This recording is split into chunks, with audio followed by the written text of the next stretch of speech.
Well, if he really was filming everybody, I mean, he had a lot of people at those parties, right? You know who said? I'm like, okay, what's the material you want to work on? He's just looking at me. Then next thing you know, okay, hey, will you help me? I want to hear your music. So I come over there and I play the music. And he's sitting there, just looking at me, like waiting. Okay. So then my assistant was like, you know, he wants to hang out with you next week. And I was like, for what? He's like, I think he's trying to fuck you. That's what my assistant said. I was like, oh. Now, I've had to turn down $50 million 4 times. 4 times. Just to protect my integrity and that virgin hole I was telling you about. Right. Because P. Diddy be wanting to party. And you gotta tell him no. You got to tell him no. I did. You know? Sounds rough, man. Well, it's just amazing how many people on the Diddy party list that are supporting Kamala. Too. Yeah, seriously. It's like insane. Publicly, openly, like all in. Yes. It's like J-Lo was like his ex-girlfriend. and it's like now deciding she's like warning people against Trump. I'm like, well, wait a second. So how many people did she warn against Diddy? Right. Oh, 0. Okay. Right. Well, maybe we shouldn't trust her opinion. What if I told you Diddy might be ready to name names just to save himself? That's exactly what insiders are saying from behind prison walls. The buzz is loud. Diddy could flip and expose some of the biggest names in Hollywood. And it's not just random gossip. People close to the situation say he's feeling the pressure and considering cutting a deal to reduce his sentence. Even more shocking, Katt Williams, Joe Rogan, and Terrence Howard are all hinting that powerful celebrities could be dragged down with him. From actors to musicians to TV stars, nobody's off limits. The internet is already piecing together the puzzle, and what's coming out is wild. One name already making headlines, Steve Harvey. As soon as Diddy got arrested, Steve made a quiet exit out of the country, but that wasn't the whole story. Steve Harvey didn't just leave the country, he erased his digital tracks too. People noticed he quickly wiped his social media clean of anything tied to Diddy. Even an old tweet from 2017 where he called Diddy a brother doing good for these kids was suddenly gone. That move raised eyebrows fast. Why delete something so specific and so old? Digging deeper, fans uncovered photos of Steve vacationing in Italy with Diddy and Lori Harvey. At the time, Lori had just dumped Diddy's son and was reportedly dating Diddy himself. That triangle alone had people talking, but what really made folks uneasy? A photo showing Lori with white nail polish, a detail Cassie's lawsuit called out as disturbing. She claimed Diddy made women wear white nails for twisted reasons during his private freak-offs. Now people are asking, did Steve know what was going on, or was he just trying to stay close for business? And what happened next would shock everyone. Next up is Meek Mill, and his silence is getting louder by the day. Right after Diddy's arrest made headlines, Meek suddenly went quiet and disappeared overseas. Fans remembered that poolside video where Diddy called Meek daddy and said he loved him. Hey, what's up, King Son? Man, you doing it, man. You deserve it, daddy. You putting in that work. Proud of you. I love you. Yeah. At the time, people brushed it off, but now that moment feels very different. Even more suspicious, Meek posted a strange tweet offering $100,000 to anyone who could tell him who was trying to link him to Diddy. That didn't calm anyone down, it made things worse. People online believe he's doing damage control. Why? Because one of Diddy's accusers, Lil Rod, said Meek got favors in return for bending to Diddy's control. That's a strong accusation. The internet thinks Meek might even be on some of the footage that federal agents recovered. If that's true, things could get ugly real fast. But that wasn't the only familiar face people started questioning. Usher's name is also being dragged into the spotlight, and it's not looking good. He's been close to Diddy for decades, even staying at Diddy's place when he was just 13, as part of something called Flavor Camp. At the time, people thought it was about music mentorship, but now, folks are questioning what really went on. Diddy's former bodyguard, Gene Deal, dropped a disturbing claim. He said Diddy once sent Usher to the hospital, and the details were too graphic to repeat. If you don't mind me asking, because I know the topic is sensitive, what happened to Usher? I heard about some music executive from the industry back in Harlem. You know, I heard it from some music executives back in Harlem. And I'm not gonna speak on their name. They doing programs and everything like that, and they may be doing some, they may speak on it themselves. But I heard it from some music executives. Where did you hear it? Bro, you know how people be talking and we was around some people, something like that, and then some people might say, yo, I don't F with that dude. And at the time, I didn't even know who the F Usher was. You know what I'm saying? It was one of those type of situations. And when somebody say, yo, man, I don't F with them, I'm getting out that industry and everything like that. You know, Puff sent this little kid to the hospital. How he sent him to the hospital? Man, nigga was bleeding from the, and that's what was said. I didn't even have a name for the kid at the time. Then you hear it, and that's what happened. So, and just to hear this, and this new thing where they saying that they got kids coming forward and said that he did that, man, that shit is crazy. And like I just said, you know, that's just something that I heard.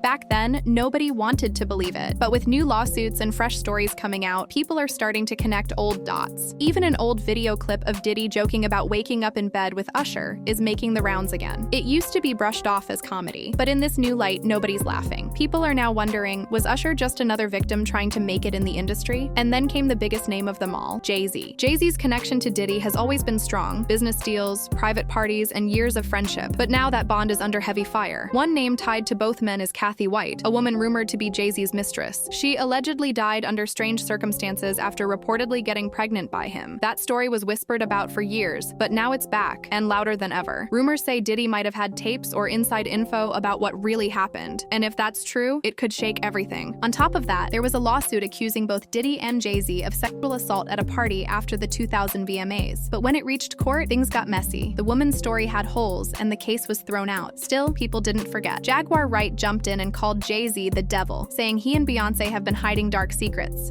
I have 3 right now who are willing to give testimony about not only what Mr. Carter has done to them, but his wife as well. They're a nasty little couple. They do nasty things. What do you think happened with Kim Keeping Ford? people against their will. Putting people on planes while they're unconscious. Just like Aaliyah got on that plane, unconscious.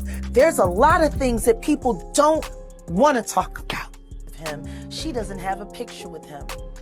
I'm smarter than Claudia Jordan. I would never take a picture with the devil. Everyone knew he was the devil. He's been the devil for 30 years. Whether those claims hold up or not, the pressure is building. But the storm didn't stop with Jay. Another icon got pulled into the fire, Jennifer Lopez. Jennifer Lopez is now facing questions from her past, especially about that infamous 1999 club shooting involving Diddy and rapper Shine. Back then, J-Lo was seen leaving the scene, but now a woman injured that night is speaking out, claiming J-Lo actually carried the gun in her purse and lied to the grand jury. If that's true, it could lead to a reopened case and serious consequences. The irony is, there was a grand jury. We all had to go and speak at the grand jury. J-Lo testified at the grand jury, as did many other people. It needs to be reopened, because if that is in fact the case, she carried the gun in and she lied to the grand jury. It needs to be reopened. To make things even messier, people are revisiting old footage, like the birthday video of Diddy singing to French Montana, both of them covered in baby oil. At the time, it seemed odd, but harmless. But now that federal agents reportedly found over 1,000 bottles of baby oil in Diddy's home, it's raising major red flags. The internet is starting to question everyone who's ever been close to Diddy, and J-Lo is no exception. If she did help cover something up, the truth could finally come out. But that wasn't the only celebrity facing heat. The spotlight quickly turned to the ones who vanished without a trace. As the Diddy scandal spread, some big-name white celebrities suddenly went quiet or left the country altogether. Ellen DeGeneres was one of the first to disappear. Right after Diddy's name hit the headlines, Ellen was spotted overseas with a brand new look, hiding out at a pub in England. Her team claimed it was just a break from the spotlight, but fans aren't buying it. Ellen and Diddy were once close. He appeared on her show often, laughing and joking about wild parties. One clip even showed them planning a party that would move from the club to the top 2 floors of a hotel. In today's context, that sounds much darker. Then came Elon Musk reposting a tweet calling her out. Rumors began to swirl about her past behavior, toxic work culture, and even whispers that past partners died under odd conditions. Whether true or not, Ellen's quiet exit only added fuel to the fire. But Ellen wasn't the only one moving strange. Leonardo DiCaprio's name was next, and it came with receipts. Leonardo DiCaprio's sudden trip to Italy raised red flags the moment it happened. His team claimed it was just a vacation with his new girlfriend, but the timing, way too perfect. As the Diddy drama exploded, old photos resurfaced, showing Leo at Diddy's East Hampton Compton mansion back in 1998, just chilling in the background. That connection didn't look so casual anymore. Diddy even once called Leo his #1 invite to those infamous white parties. Now fans are questioning how deep their friendship really went. As soon as the internet started asking questions, Leo's team went into full defense mode, claiming the two hadn't spoken in years. And it didn't stop there. Ashton Kutcher's name popped up too. His MTV ties to Diddy go way back, and people remembered how nervous he looked when asked about Diddy's parties on Hot Ones. Ashton said he had stories, but couldn't share. That silence now speaks volumes. But things got even more intense when Terrence Howard broke his silence. Terrence Howard didn't hold back. In a recent podcast interview, he revealed Diddy once invited him over under the excuse of needing help with acting, but there was no script, no real project, just awkward silence and a strange vibe. Terrence said his assistant later warned him straight up, "He's trying to smash." That was the final straw. Terrence cut ties immediately and never looked back. But what hit even harder was Terrence's claim that Diddy wasn't the only one. He said other producers had done the same thing, approaching male actors with shady offers disguised as business moves. According to him, if you reject that energy, you get blackballed from the industry. Do all those things. When you give up those things, but when you give up your manhood, I've never seen somebody recover from it. That was all the people that went to the puffy parties. That was all the people that did all those things thinking that there was never going to be a consequence for what they were doing.